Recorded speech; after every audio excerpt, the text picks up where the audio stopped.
Mais heureusement que j'ai mon BFF avec moi, l'aspirateur Aizone.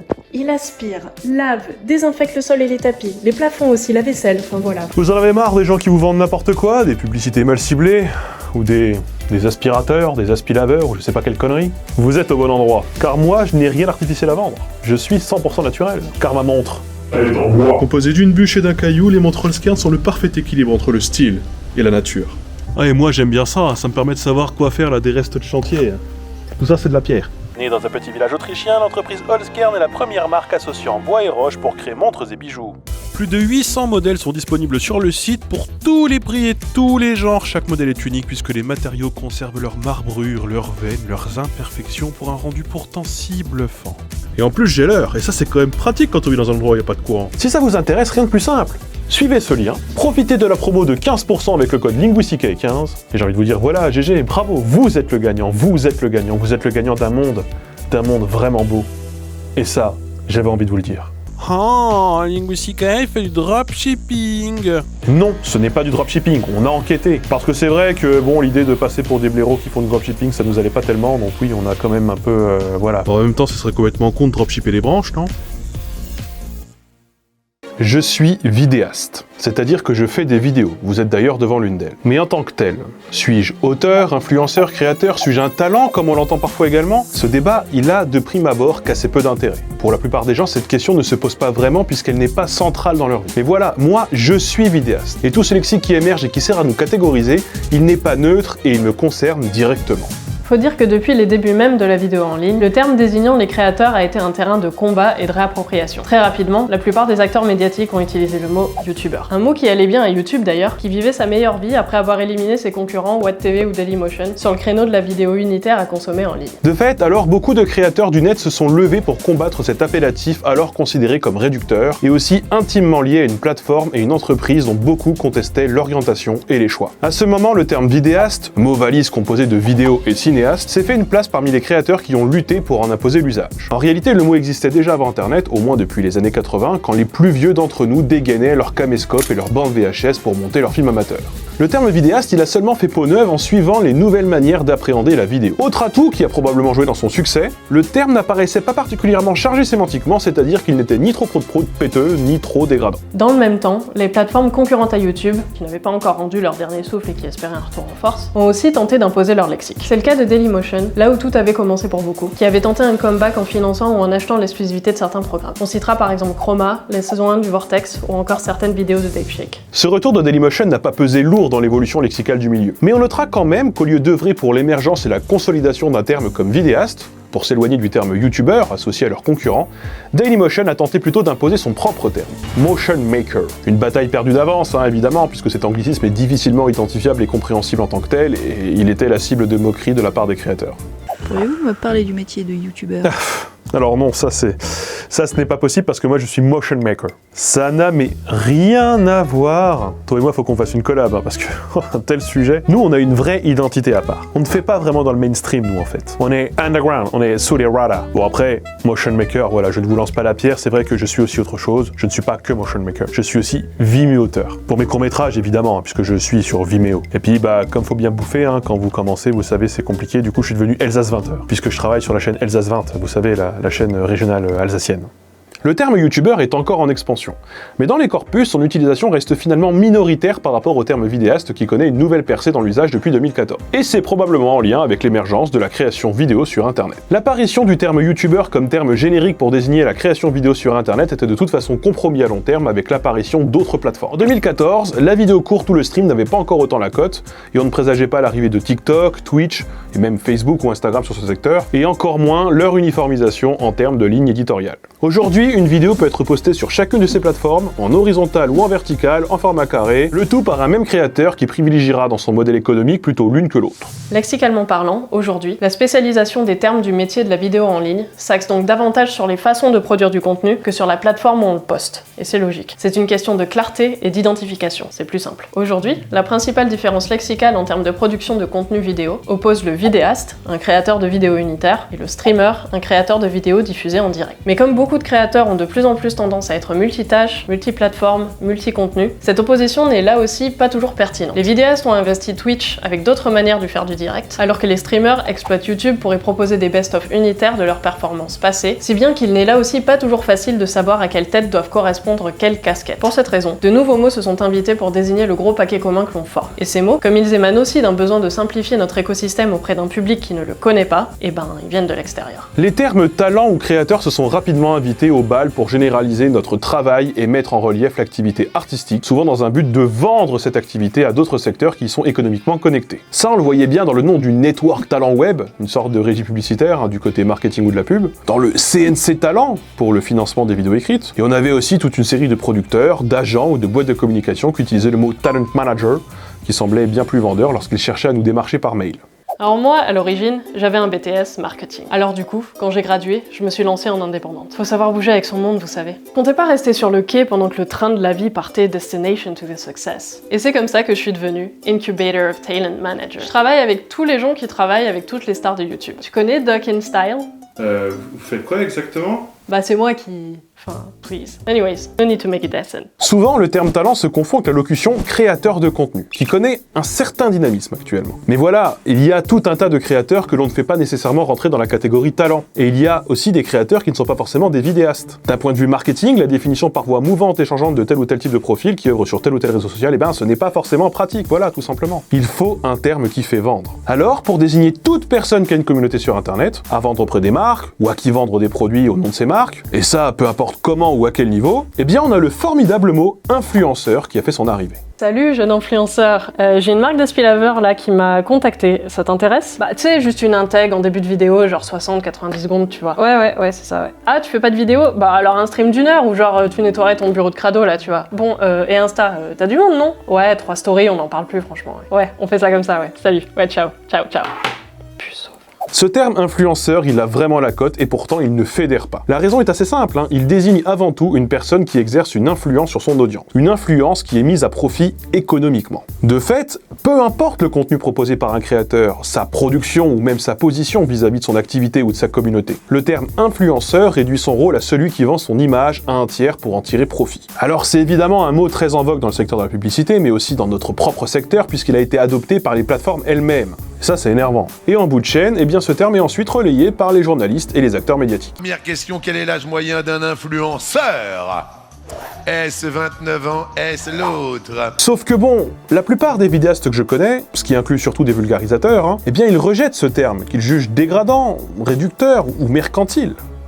La semaine dernière, il y a un magazine La Presse au Québec qui vient de faire son palmarès 2022 des vrais influenceurs. Je suis dans le palmarès des vrais influenceurs, donc ceux qui apportent quelque chose au monde, c'est comme ça qu'ils le définissent. Donc le terme influenceur, c'est un terme qui m'a beaucoup gênée. C'est une problématique de qu'est-ce qu'on pense que ça sous-entend d'être influenceur. Parce qu'on pense que ça vient avec de la manipulation, on pense que ça vient avec quelque chose de mauvais. Mais on peut aussi influencer le monde ou les gens de façon positive. Et donc juste être capable d'influencer les gens, moi j'espère que j'influence les gens en amenant un petit peu plus de littératie scientifique. Dans ce sens-là, dans le sens vraiment sans ajouter de connotation, le terme influenceur est quand même adapté. Et puis surtout, il est adapté parce qu'on voit, c'est comme ça qu'on est capable de vivre en fait. Si on est capable de faire aujourd'hui de la vulgarisation scientifique sur Internet, c'est parce qu'il y a un modèle économique derrière, et ce modèle économique, aujourd'hui, il est basé que sur notre influence sur les gens. C'est-à-dire qu'on est payé en fonction de l'influence qu'on a sur les gens. Donc c'est un petit peu hypocrite de dire qu'on n'est pas influenceur, mais je comprends pourquoi est-ce qu'on le dit pas, parce que ça vient avec cette connotation-là. Influenceur, j'aime pas trop le mot parce que ça a l'air de nous donner un pouvoir de manipulation de notre public qui me plaît pas trop. Ça a une connotation vraiment négative, je trouve, influenceur. Il y a un côté vraiment manipulateur. Influenceur comme métier, pour moi c'est autre chose parce que c'est un truc prescriptif. Tu vas conseiller des produits, ça peut être des produits culturels, ça peut être des films. C'est pour ça que dans la vidéo je parle d'influenceur ciné. C'est un job qui est assez spécifique à YouTube et qui se démarque de la critique, ou qui n'a pas la même mission, qui va être de quelqu'un qui, par sa personnalité, sa façon de se mettre en scène et comment dire, l'identification que peut avoir le public avec lui, va conseiller tel ou tel film. C'est un travail où la personne va passer devant le travail critique, en fait, qui est le travail qu'un critique va fournir, disons, dans une critique plus mainstream, classique, type ce que tu vas trouver dans les journaux, en fait. Où là, tu vois, un critique ciné de journal, type Télérama ou n'importe quoi, personne va dire qu'ils sont influenceurs, parce qu'ils fournissent un travail critique. Influenceur, c'est autre chose, et j'ai l'impression que c'est plutôt propre au web. Quand on me demande ce que je fais dans la vie, moi je dis plutôt vidéaste. En plus, vidéaste, c'est la vidéo, ça englobe tout un tas de domaines, ça évite d'avoir à s'étendre sur les différentes tâches qu'on a à faire dans ce métier, quoi. Moi, mon travail de manière générale, si on me le demande, ça va être vidéaste. Après, si on me dit youtubeur, ça me va aussi. Je vais pas en chier une pendule. La plupart de mon travail se fait sur YouTube, même si je pourrais le faire sur d'autres plateformes. Il est dépendant plus ou moins de l'économie de YouTube. Donc youtubeur, ça me va aussi, quoi. Youtubeur, je considère pas que je le sois, parce que je fais tellement d'autres choses ailleurs que sur YouTube, et j'ai pas l'impression que j'ai un absolu besoin de la plateforme pour exister. Donc youtubeur, je l'aime pas trop, je le trouve trop réducteur. Mais quand je parle à n'importe qui dans la rue, la version facile, c'est de dire youtubeur, et puis c'est youtubeuse, puis c'est réglé. Alors on a coutume de dire que l'usage fait la règle. Vous l'avez entendu ici à plusieurs reprises sur cette chaîne. Pourquoi en serait-il autrement concernant tous les mots qu'on a cités? Pourquoi ne nous faudrait-il pas, nous vidéastes, accepter ce terme d'influenceur et même le revendiquer? Si l'usage fait la règle, eh bien cette règle est une règle générale. Et elle cache tout un tas de subtilités dont il faut que je vous parle ici, parce que vous êtes désormais prêts, j'en suis sûr. Vous êtes prêts à ce qu'on aille vers plus de nuances. L'usage évolue. Il est en permanence au centre de négociation entre les locuteurs. Pour un même mot dans une langue, on pourrait même dire qu'il y a autant de définitions qu'il existe de locuteurs dans cette langue. La vraie définition du dit mot, si on peut l'appeler ainsi, c'est la moyenne de toutes ces définitions. Rajoutons à cela qu'il peut exister, en plus de la définition commune, une définition très spécifique à un mot donné. Ça s'inscrit d'ailleurs dans un groupe social ou dans une région spécifique. Dans ce cas, on considère qu'il existe alors, en plus de la définition commune, d'autres définitions qui relèvent du jargon, du dialecte, du sociolecte, etc. Ça, c'est une première chose. La négociation implicite entre les locuteurs pour définir le sens d'un mot n'est jamais la même. Il existe des mots sur lesquels tout le monde va tomber d'accord, en l'occurrence il s'agit souvent de mots très basiques, très courants, très usuels, je sais pas, table, chaise, cuisine ou stylo par exemple, ceux-là font assez peu débat sur le plan sémantique. Mais il y a quelques mots pour lesquels on va trouver un clivage générationnel, social, politique, régional, bref, des points de divergence. Parfois ce sera anodin. Personne ne s'indigne en France que l'on dise cruche plus que pichet ou carafe en Lorraine pour désigner un pot d'eau, même si une cruche désigne plutôt à l'origine un vase large en terre cuite. Parce que c'est pas un combat particulièrement intéressant, qu'on se le dise. Mais parfois, les mots sont au centre de combats symboliques. Je dirais qu'il s'agit souvent des mots récents, qui en plus ont un lien avec une pratique sociale ou professionnelle donnée. Dans cette catégorie, on trouve ce qu'on appelle en linguistique des nomen agentis, ou en français des noms d'agents. Cette catégorie particulière des noms regroupe les entités et personnes qui effectuent une action ou qui ont une fonction. Fendeur, soignant, motard, maton, sarkoziste sont en français des noms d'agents. Ce sont des mots que l'on peut créer facilement en ajoutant un suffixe à un verbe ou à un nom. On dit alors qu'ils ont des modèles productifs. Et vous le remarquerez aussi, ce sont des mots qui peuvent être masculins ou féminins. Si les noms d'agents ont un statut tout à fait particulier dans la langue, c'est aussi parce qu'ils servent aux personnes à s'identifier ou se désigner elles-mêmes. Ces mots sont associés à une identité à laquelle on voudrait s'associer ou au contraire, dont on chercherait à se défaire. Il n'est donc pas étonnant que ces mêmes mots soient plus que les autres au centre de négociations plus ardues. Toute la question de la féminisation des noms, des titres ou des fonctions, qui anime régulièrement les débats ou qui alimente les tribunes, eh bien, elle est précisément liée à ces enjeux. On l'a vu, ça, par exemple, dernièrement avec le célèbre mot « autrice » qu'on cherchait à réhabiliter un certain nombre de femmes, dont l'usage a explicitement été défendu ou combattu, revendiqué ou condamné.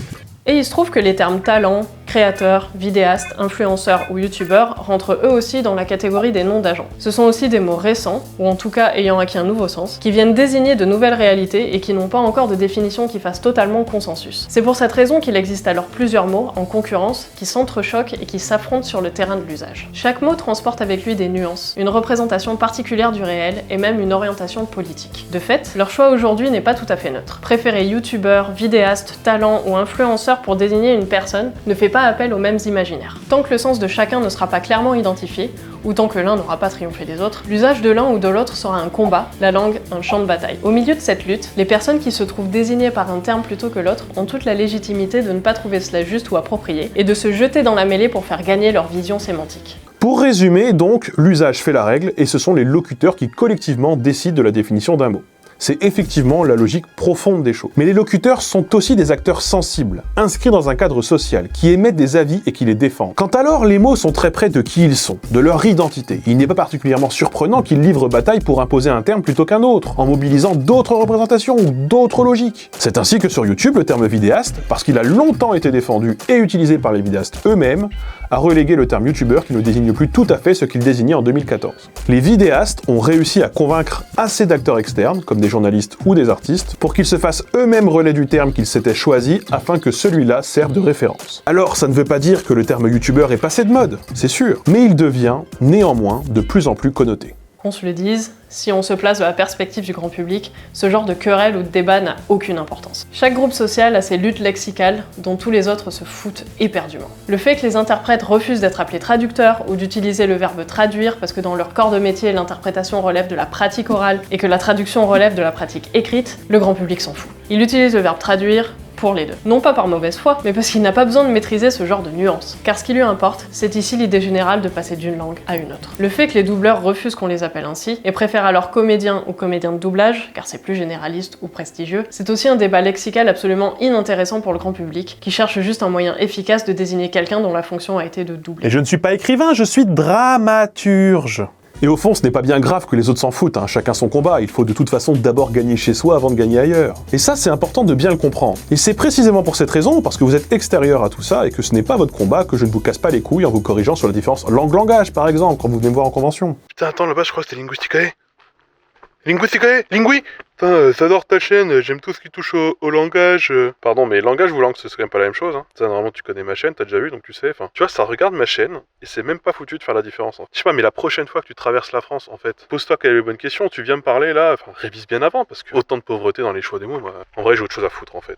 En fait, je comprends ce que vous voulez me dire, et ce genre de différence, eh bien, elle est importante quand on travaille en sciences du langage, sinon elle est accessoire. Donc évidemment, ce serait absurde de vous casser les noix et de vous corriger pendant les 5 minutes où on interagit. Ce serait du gâchis, parce qu'on s'en fout en fait, c'est pas votre combat, ça ne vous concerne pas vraiment. Mais bon, revenons à nos moutons. Parce que vous êtes quand même venu regarder une vidéo sur ce sujet précis, et que j'ai mon avis. Un avis à défendre pour essayer de guider toute la communauté linguistique vers la route que je cherche à tracer. Et sans prétention, évidemment. Parce que bon, l'un des moyens de gagner chez soi, quand sa profession est en lien avec les médias, c'est de mettre à profit son audience. Et c'est ce que font déjà ceux qui sont en train de nous imposer le mot influenceur d'ailleurs. Et là c'est cocasse parce que si jamais je cherche à vous influencer pour ne pas qu'il y ait le terme influenceur, je suis quelque part un influenceur. Je viens de m'en rendre compte là en lisant le script. Oui là, je pense que vous l'avez compris, j'aime vraiment pas ce terme influenceur. Je le trouve claqué au sol et franchement c'est pas l'image que je cherche à me donner. Surtout que... Et ça n'aide pas, hein, on va revenir à ce qu'on disait plus tôt dans la vidéo, il n'y a pas vraiment de définition qui mette tout le monde d'accord. Aujourd'hui, le terme influenceur est en effet très englobant. Il est tellement englobant que chacun y associe sa petite définition comme bon lui semble. Par exemple, si on revient à la question des 12 coups de midi, la réponse est 29 ans, car la question se base directement sur une étude conduite par Rich sur le profil des influenceurs. Rich définit alors l'influenceur comme un passionné qui s'exprime sur une thématique précise de manière experte et est actif sur le web. Rich considère ici le terme influenceur comme synonyme de créateur.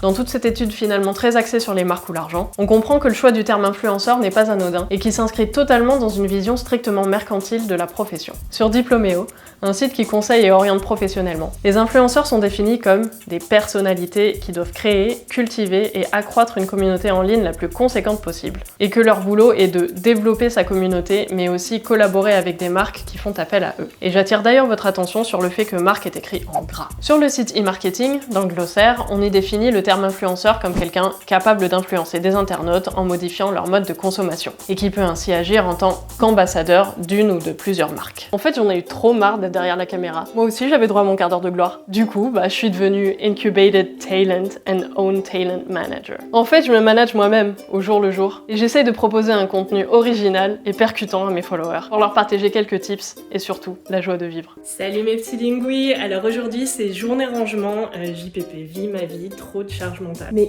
heureusement que j'ai mon BFF avec moi, l'aspirateur Aizone. Si vous aussi vous en pouvez plus de la charge mentale, franchement, je vous le conseille. Il aspire, lave, désinfecte le sol et les tapis, les plafonds aussi, la vaisselle, enfin voilà, vraiment the must have.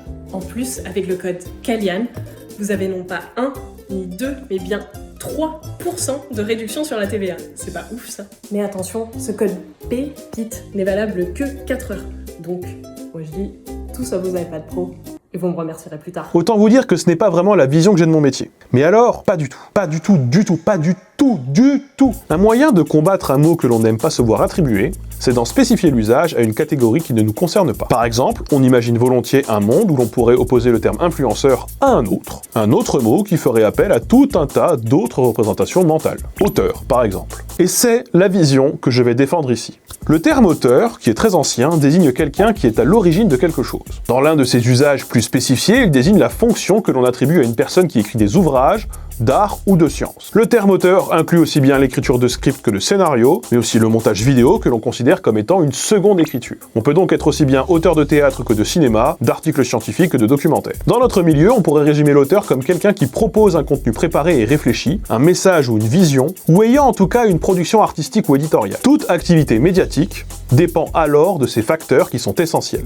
Les gens viennent pour voir quelque chose. Moi, je suis auteur. J'ai une vision, j'ai un style, j'ai une manière de présenter les choses. Je donne en quelque sorte de la nourriture à des esprits. Même si bon, des fois, entre nous, j'ai quand même l'impression de donner de la confiture à des cochons. Le terme influenceur, comme on le disait tout à l'heure, met l'accent sur l'influence médiatique d'une personne et de sa mise à profit. Quelque part, donc, le terme influenceur fait référence intrinsèquement à l'individu. Les gens viennent pour voir quelqu'un. On pourrait donc synthétiser cette opposition ainsi. L'auteur vend quelque chose, alors que l'influenceur se vend lui-même. Alors évidemment, c'est de l'enculage de mouche. Personne n'est purement ni l'un ni l'autre. L'auteur et l'influenceur ne sont jamais que deux façons de se percevoir et de percevoir son travail. Dans mon cas, certaines activités relèvent plutôt de l'autorat et d'autres plutôt de l'influence. Lorsque l'on me démarque pour financer une vidéo spécifique sur ma chaîne qui mette en évidence tel sujet, comme ça peut être le cas avec ma vidéo sur l'écriture chinoise par exemple, eh bien c'est bien en qualité d'auteur que je suis démarché, et c'est d'ailleurs mon indépendance éditoriale sur le script que je négocie en premier lieu. Par contre, si je venais à faire de la pub pour un aspirateur sur Instagram, ou un aspilaveur, ce serait une mise à profit de mes followers qui me suivent peut-être parce que je fais des vidéos, mais aussi, et peut-être même surtout, pour suivre mon quotidien en tant que personne. Parce qu'on ne va pas se mentir, sur mon Instagram, c'est surtout des photos de moi, au zoo, par exemple, ou des stories de mes travaux, bon voilà. C'est pas forcément en lien avec le contenu que vous trouvez sur cette chaîne. D'ailleurs, justement, quand je fais mes vidéos de travaux sur ma chaîne secondaire, même si finalement je ne vends rien, et que je n'y fais pas particulièrement de placement de produit d'ailleurs, on est quand même probablement moins dans la réalisation avec un message de fond qu'une mise en scène de soi. Cela relève donc probablement plus de l'influence, même s'il y a un travail de montage qui fait office de seconde écriture. Bon oui, on peut se rassurer comme on peut. Ma chaîne secondaire, c'est une chaîne d'influauteurs, quoi.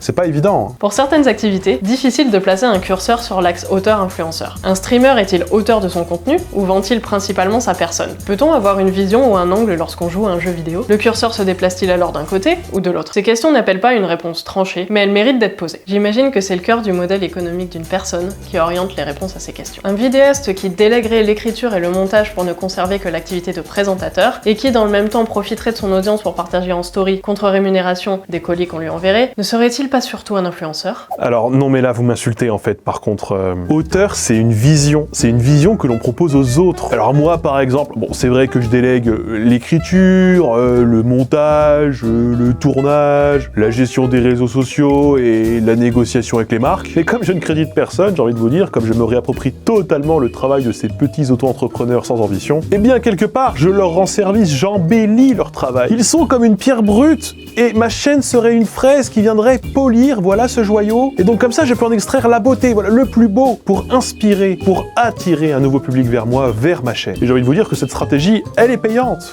Elle fonctionne bien, puisque de plus en plus de personnes viennent découvrir mon travail. Leur travail. Comment ça, leur travail? Attendez, je comprends pas, vous avez pas écouté, puisque je vous dis qu'ils travaillent pour moi. C'est que c'est mon travail. C'est ma vision d'auteur qui prime, qui englobe le tout, et qui, voilà, fait le magnifique paquet dans lequel on vous livre tout ça sur une planche dégustée. Moi, je suis pas autrice, mais ambassadrice. Pour une marque de post-it, de ciment et d'huile de tournesol. Alors c'est un début, mais quand même, ambassadrice, ça claque, non? Alors évidemment, en fonction des pans du secteur où on se situe, les termes auteur ou influenceur ne sont pas associés au même prestige, au même crédit, au même sérieux. Si on trouve tout un tas de personnes qui adorent être catégorisées comme influenceurs, on en a beaucoup sur TikTok ou Instagram, qui vont donc se concentrer sur des catégories comme le lifestyle, le voyage, le développement personnel, et le terme paraît disqualifiant dans le milieu de la vulgarisation. Le terme créateur est le seul qui, à mon sens, convient à tout le monde dans sa définition la plus large et pour regrouper tous les acteurs qui œuvrent, partagent, créent ou existent sur Internet. Si je devais schématiser les choses telles que je les perçois, et telles que j'ai envie de les défendre, on pourrait établir que le terme créateur est celui qui se trouve en haut de la pyramide, et qu'en dessous se trouvent d'un côté les créateurs orientés contenu, les auteurs, et les créateurs orientés images, les influenceurs. Mais cette bataille lexicale, qui n'intéressera pas grand monde, se soldera peut-être par une défaite et par une mainmise du lexical managérial, publicitaire ou marketeux sur notre corps de métier. Et c'est pas grave, au bout d'un moment, faut lâcher l'affaire. Ce sera alors un autre travail, celui de réappropriation, qui débutera. On peut accepter ces mots que l'on combattait autrefois et quand même lutter pour les redéfinir afin qu'ils correspondent à notre façon de percevoir les choses. C'est ainsi que les gens de gauche se sont emparés de mots en apparence banals comme travail, capital, populaire pour les redéfinir, les charger sémantiquement et les placer au centre de leur lutte. Des mots comme liberté, laïcité, république sont aussi des champs de bataille sémantique où plusieurs définitions se heurtent et s'opposent sur le terrain politique. On a coutume de dire que les mots ont un sens. Ce qu'on dit moins souvent, c'est que celui-ci n'est jamais tout à fait le même. Parler, c'est combattre. Et chacun défend ses drapeaux avec ses armes, sur les terrains où il y trouve du sens, même si cela paraît futile à tous les autres. Je conclurai ainsi. Toutes les batailles ne sont pas bonnes à livrer, et quand on parle de mots, aucune n'est jamais gagnée par l'humiliation ou la correction. Pour que les mots et les définitions s'imposent, il faut que chacun puisse se les réapproprier. Il suffit de les utiliser, les expliquer parfois, et laisser infuser pour voir si ça prend. La coercition est bien moins efficace que la conviction. Quoi qu'il en soit, les batailles lexicales autour des termes désignant ces nouveaux métiers est loin d'être terminée. Il faut dire que c'est aussi un moyen de se distinguer pour les plateformes dans leur positionnement. Il y a quelques mois, au Festival de Cannes, YouTube a d'ailleurs redéfini sa nouvelle position. Dans une interview mettant l'accent sur la culture, la création originale et la défense d'un modèle à la française, on y apprenait alors que YouTube France, via la voix de Justine Rist, sa présidente, distinguait désormais profondément les influenceurs des créateurs, les seconds étant dans une logique d'œuvre, d'idées créatives, d'écriture de production, de réalisation dans le long terme. Ce sont leurs mots, pas les miens. On comprend donc que YouTube cherche à se distinguer de TikTok et d'Instagram. YouTube serait la plateforme des créateurs et donc de la création et du long terme, alors que TikTok et Instagram seraient, si l'on poursuit leur logique, la plateforme des succès éphémères, des modes passagères et des influenceurs dénués de créativité. C'est en tout cas l'interprétation que l'on pourrait faire de cette interview, mais qui ne correspond pas vraiment à la réalité. L'onglet tendance de YouTube pourrait à lui seul dégommer cette image que la plateforme cherche à se donner, et la page d'accueil, parlons-en, elle ne sauverait même pas les meubles. YouTube met justement surtout en avant des vidéos éphémères, très auto-centrées et en lien avec le marché de l'influence. C'est structurellement ce vers quoi la plateforme tend. A contrario, TikTok regorge de nouveaux créateurs extrêmement talentueux qui révolutionnent à leur échelle la façon d'appréhender le métier de vidéaste. Si les plateformes cherchent à rejoindre cette bataille lexicale, c'est parce qu'il y a des victoires sur le plan de la valeur symbolique à y gagner. YouTube vise une image plus noble, plus prestigieuse que TikTok. Mais cette bataille, elle est loin d'être gagnée. Il faut dire qu'il n'existe pas vraiment de camp bien défini, puisque les créateurs de contenu sur Internet eux-mêmes ne sont pas tous d'accord sur les mots qu'il faudrait employer, ni le sens qu'il faudrait leur attribuer. En cela, cette vidéo est d'ailleurs très imparfaite. Mon analyse ne tient que parce que j'ai circonscrit les termes que j'ai utilisés à un sens qui n'est pas forcément celui que l'on trouvera sur les chaînes Syllabus, Bolchegeek et Mr. Fox, des chaînes qui ont pourtant intellectualisé cette question, en interrogeant notre manière de produire du contenu sur Internet, en cherchant à comprendre notre fonctionnement socio-économique, et qui pourraient en plus être considérées comme évoluant dans la même sphère du YouTube francophone. Tout ce qui se passe derrière notre monde de vidéaste, c'est quelque chose qui m'intéresse, c'est quelque chose dont je parle, donc tu le sais sur C+, sur ma chaîne secondaire. Vu que moi je me considère plus comme autrice, vulgarisatrice scientifique, je suis rarement allée du côté de l'influence et du marketing, mais c'est sûr que c'est une question qui est vraiment, c'est entremêlé quoi, les concepts. On peut appeler, à mon sens, influenceurs des youtubeurs tech, des youtubeurs ciné, tu vois, des gens qui donnent un avis, tu vois. Des gens qui font vraiment du pur divertissement sans qu'il y ait le truc du placement de produits et ce genre de choses. Des gens comme McFly et Carlito qui invitent un invité et qui font des bêtises non prévues en partant du principe que c'est pas prévu, tu vois. C'est pas vraiment des auteurs parce que c'est pas écrit à l'avance. C'est pas vraiment des influenceurs dans ce cas précis, donc compliqué quoi. Le travail que je fais en tant qu'auteur justement, si tu veux, c'est-à-dire les vidéos que j'écris, où il y a une recherche, il y a un angle et tout simplement elles sont écrites quoi, elles sont vraiment rédigées. Bon, c'est un travail d'auteur, mais on pourrait me dire oui, mais t'es aussi influenceur parce que tu influences les gens sur, je sais pas, une certaine vision de la culture. Mais par contre, je prescris jamais rien. Parce que je prescris pas d'aller voir les films ou je dis pas tel truc c'est bien ou pas bien, c'est même pas de la critique. Donc il y a vraiment très peu de travail de prescription et d'influence. Après, peut-être que les gens me diraient oui, mais t'influences sur ta vision de la culture, ta vision du monde, t'influences sur, je sais pas, quand t'invites Philippe Poutou, t'es influenceur. Parce que je suis influenceur politique quand j'invite Philippe Poutou, ou je vais sur le stream de la campagne de Jean-Luc. Là, on va me dire que t'es un peu influenceur. Et cette influence, elle est liée à mon travail d'auteur. Donc j'imagine que sur ton curseur, il y aurait quand même un petit bout d'influenceur qui pourrait être accepté, qui serait fondé, quoi. Ma finalité, c'est de faire passer des messages pédagogiques, de participer à la littératie scientifique du public. C'est ça ma finalité. Mais quand les autres me renvoient cette image d'influenceur, d'influenceuse, je peux pas dire non. Parce qu'il y a une réalité derrière qui prouve que, oui, ok, ce terme m'emmerde, mais La réalité est là. En fait, on est tous des influenceurs, je veux dire, chacun à notre échelle. On influence nos petites sœurs, nos grands frères. On est tous influenceurs à une certaine échelle. Je pourrais tout à fait bosser en tant qu'auteur ou producteur de vidéos. J'adorerais faire ça. De vidéos où je suis pas dedans, où je présente pas. C'est pas ce que je préfère, présenter, montrer ma gueule et entre guillemets être bolchevique. C'est pas ce qui me plaît, je le fais par défaut. Donc même en fait ce travail influenceur d'incarner une espèce de ligne éditoriale qui est ce qui est demandé sur YouTube parce qu'il faut incarner les choses, c'est même pas ce que je préfère dans mon travail, tu vois. Donc Suis-je donc auteur ou influenceur? Eh bien, je dirais probablement à 70% auteur et 30% influenceur.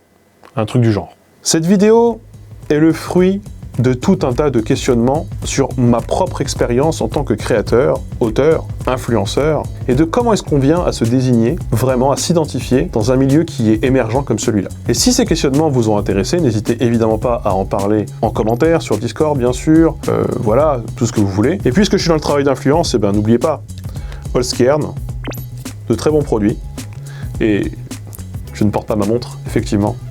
Je n'ai pas de tendinite, c'est juste que quand je fais ça avec mon poignet, je m'en suis rendu compte au tournage, ça fait du bruit. Sur ce, je vous laisse,